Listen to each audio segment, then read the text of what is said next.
그것 때문에 염려와 불안이 생기는 것입니다. 근데 예수 그리스도가 내 머리가 된다면 내 안에 평화가 임하게 돼요. 내 안에 샬롬이 임하게 되는 거예요. 그러므로 내 안에 염려와 불안이 생긴다. 내 머리가 지금 예수 그리스도가 아니다라는 것입니다. 날마다 여러분 머리를 점검하십시오. 하나님께서는 우상을 숭배한 이스라엘만 심판하시는 것이 아니라 우상을 숭배하는 이방 나라들도 마찬가지로 심판하시는 것을 볼 수 있습니다.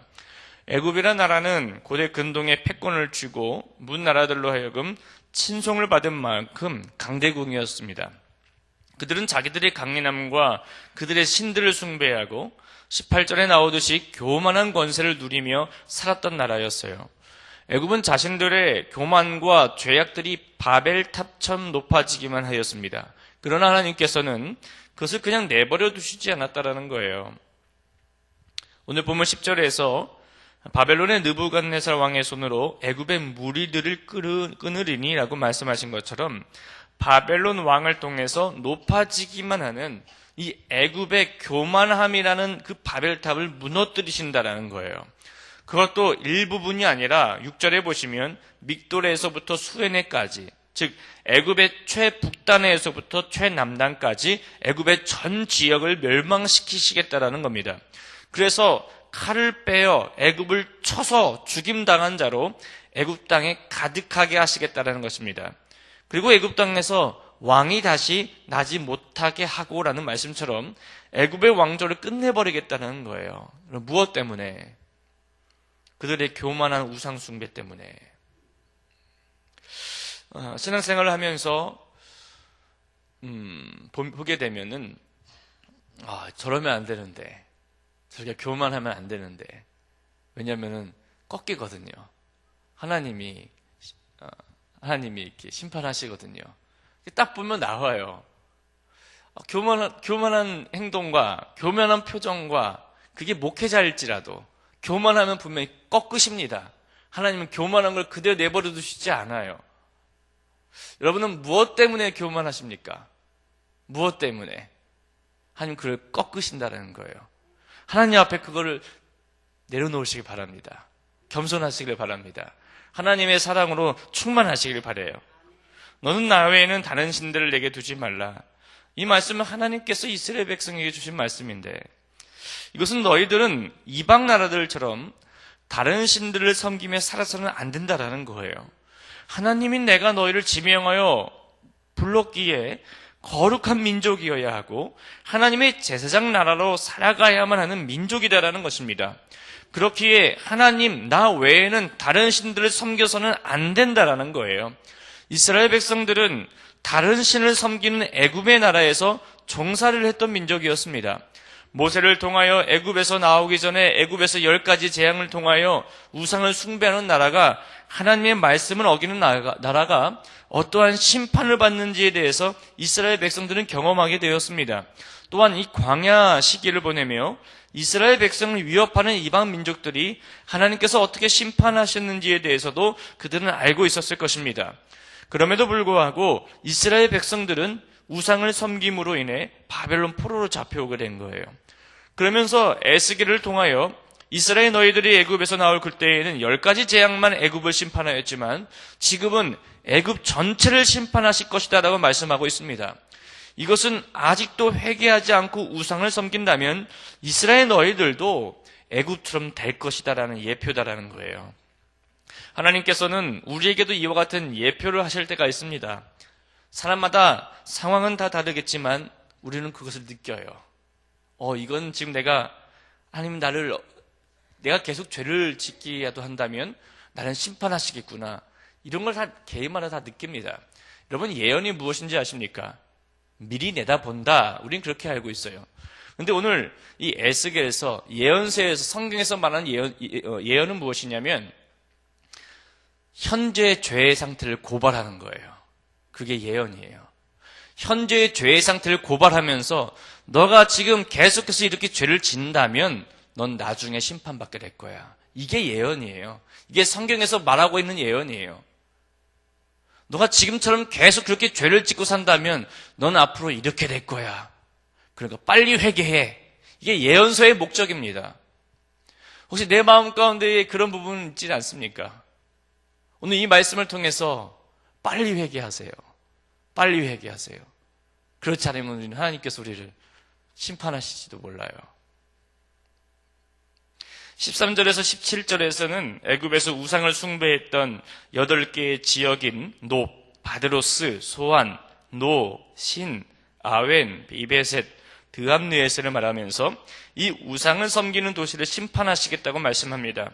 이 도시에서는 불과 황소와 태양신들을 섬기며 물질적 풍요와 세속적인 권력과 쾌락을 추구했어요. 하나님께서는 이런 도시들을 모두 심판하시겠다라는 겁니다. 지금 우리가 살고 있는 이 도시에는 무엇이 우상일까요? 여러분의 가정 안에는 어떤 우상들이 들어와 있습니까? 한국 땅에는 어떤 우상들이 자리 잡고 있을까요? 하나님은 우상을 싫어하십니다. 그리고 심판하세요. 주님을 믿는 교회마저도 권력이라는 우상, 쾌락이라는 우상, 세속적인 것들이 들어와 하나님 자리에 그것들이 대신 앉아 있을 때가 많습니다. 여러분 안에는 어떻습니까? 무엇이 자리 잡고 있습니까? 그것이 하나님이 아니라 다른 것이라면 하나님은 그것을 싫어하세요. 오늘 본문을 가만히 보면 하나님께서 우상만 제거하려고 하시는 것이 아니라 우상을 섬기는 민족을 심판하신다라는 겁니다. 하나님은 내 안에 있는 우상만 제거하기를 원하시는 것이 아니라 우상을 섬기는 나를 심판하신다라는 거예요. 그 심판의 날이 다가오고 있습니다. 그 날은 주님이 오시는 날이에요. 어쩌면 그 전일지도 몰라요. 하루빨리 내 안에 있는 우상들을 제거하지 않으면 나는 우상과 함께 심판에 이르게 될 겁니다. 오늘 새벽에 나오신 여러분들은 어떻습니까?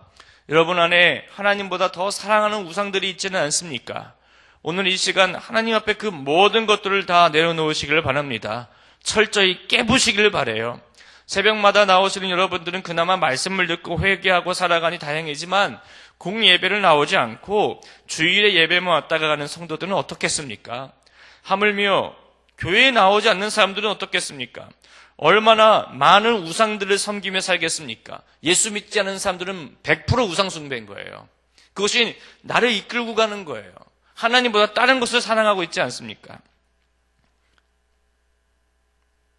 나중에 대학 가면 교회에 나오겠지. 나중에 결혼하면, 나중에 나이가 들면, 나중에.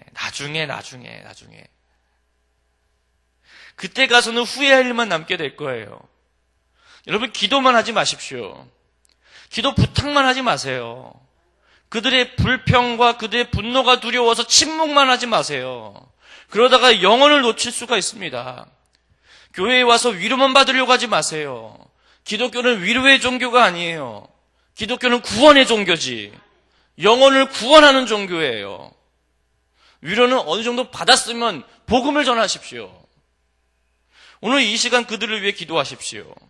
그리고 강하고 담대하여 그들에게 복음을 증거하십시오. 그 영혼을 구원하게 할 것입니다. 마지막으로 이 한 이야기만 하고 마치려고 합니다. 제가 어느 교회에 전도팀과 함께 숙식을 하며 전도를 했을 때의 일입니다. 그때 함께 동참했던 중학생 여자 한 아이가 있었습니다. 우리 팀과 함께 전도를 하며 은혜를 받았던지 자기 학교 선생님에게 복음을 전했어요. 중학생 애가. 그런데 선생님한테 뺨을 맞았다고 해요. 그리고 나서 그 아이가 선생님에게 이렇게 말했다고 해요. 선생님도 예수님 믿어서 구원받았으면 좋겠어요. 뺨을 맞은 다음에라도 선생님도 예수님 믿어서 구원받았으면 좋겠어요. 이렇게 전도팀이 모일 때 와서 간증 가는 것을 들을 수 있었어요. 사랑하신 여러분, 복음의 능력이 여러분 가운데도 임하여 두려움을 뛰어넘는 은혜가 임하시기를 바랍니다. 불평할 것 같은, 불편해질 것 같은 그 상황을 뛰어넘어서 하나님이 아닌 우상에 사로잡혀 있는 사람에게 복음을 전하여 사망에서 생명으로 구원에 이르게 되는 역사가 여러분 가운데 있게 되기를 축복합니다. 우리에게 필요한 건 그거예요. 왜 예수 믿으십니까? 복음 전해서 구원하려고 예수 믿는 거 아니에요. 내가 예수 믿어서 구원받고 또한 나로 인하여서 내 가족이 구원받고 무엇이 그걸 맡고 있지 않습니까? 내가 맡고 있지는 않아요. 내 생각이 맡고 있지는 않아요. 지금 당장 시간이 없다라는 거예요. 이 말씀이 여러분 가운데 도전이 되길 바라요. 그리고 오늘 한번 해보십시오. 오늘 그 영혼이 구원받게 될 것입니다. 기도하겠습니다. 살아계신 하나님, 우리가 주님을 믿을 때에 정말 주님을 사랑하는지 날마다 점검하게 하여 주시옵소서. 혹시 내 안에 주님보다 더 사랑하는 우상이 있지 않나 점검하여 있다면 주님 앞에 철저히 회개하고 성결한 모습으로 주님만 사랑하며 살아가는 주의 백성들이 되게 하여 주시옵소서. 오늘 하루도 문제나 상황은 변하지 않는다 할지라도 주님을 향한 내 사랑과 내 믿음이 더욱 충만하여 주님을 기쁘시게 하는 하루가 되게 하여 주시옵소서. 내 머리가 세상이 되지 않게 하시고 오직 예수 그리스도가 내 머리가 되게 하셔서 주님만 바라보며 믿음으로 살아가는 주의 백성들 되게 하여 주시옵소서. 내 주변에 복음을 들어야 할 사람이 있지 않습니까? 내 가족이 있지 않습니까? 그러나 나는 왜 나중에 하고 있습니까? 하는 지금 복음 전하지 않으면 나중에 우리는 후회해야 할 일만 있게 되는 것을 보게 되오니 주님 나에게 담대함을 주셔서 아버지 내 가족에게 주의 복음을 전하여 막고 있는 그 담을 허물고 내 입술을 통하여 주의 복음을 선포할 때에 내 가족이 그 복음을 듣고 주님께 나와 함께 예배할 수 있도록 역사하여 주시옵소서. 살아계신 예수님의 이름으로 기도하였습니다. 아멘. 오늘은 사역에 대한 공동기도문을 함께 교독하시겠습니다. 성경대로 우리 사역의 지평이 온 누리를 품게 하옵소서. 위원회 사역, 교구 사역, 말씀삼 성경대학 사역을 축복하셔서 말씀과 성령의 충만으로 인격과 일상이 거룩해지게 하소서. 네, 예수 그리스도를 본받아 하나님과 사람을 사랑하되 목회자에게 섬김과 희생, 제가 읽을게요. 평신도에게 겸손과 헌신을 주옵소서. 한 사람을 사랑하고 세우는 일이 사역의 근원이 되게 하시고 하나님 나라에 헌신하는 작은 모임을 거룩한 영으로 채우시며 우리 사역이 사회 변동과 역사 흐름을 이끌어가게 하옵소서. 아멘. 함께 주기도문 하시겠습니다. 하늘에 계신 우리 아버지, 아버지의 이름을 거룩하게 하시며 아버지의 나라가 오게 하시며 아버지의 뜻이 하늘에서와 같이 땅에서도 이루어지게 하소서. 오늘 우리에게 일용할 양식을 주시고 우리가 우리에게 잘못한 사람을 용서해 준 것 같이 우리 죄를 용서하여 주시고 우리를 시험에 빠지지 않게 하시고 악에서 구하소서. 나라와 권능과 영광이 영원히 아버지의 것입니다. 아멘. 예, 이 시간 다음과 같은 기도 제목으로 기도를 드리도록 하겠습니다. 하고 또 나오지 않나요? 예, 제가 읽을 테니까 잘 들으시고 함께 기도하겠습니다. 2018년 우리 교회에 주신 하나님은 영이시니 예배하는 자가 영과 진리로 예배할지니라의 말씀을 붙잡고 예배가 회복되고 예배자의 삶을 살게 하소서.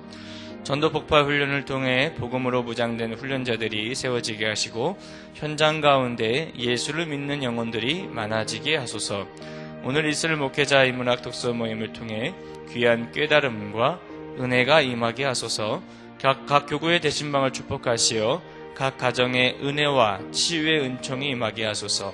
4월 말 남북 정상회담이 잘 이루어져 남북과의 관계가 회복되고 통일로 가는 귀한 회담이 되게 하소서. 우리 공동기도문의 기도 제목, 각자의 기도 제목을 따라 기도하시다가 삶의 자리로 나아가도록 하겠습니다. 하나님 감사합니다.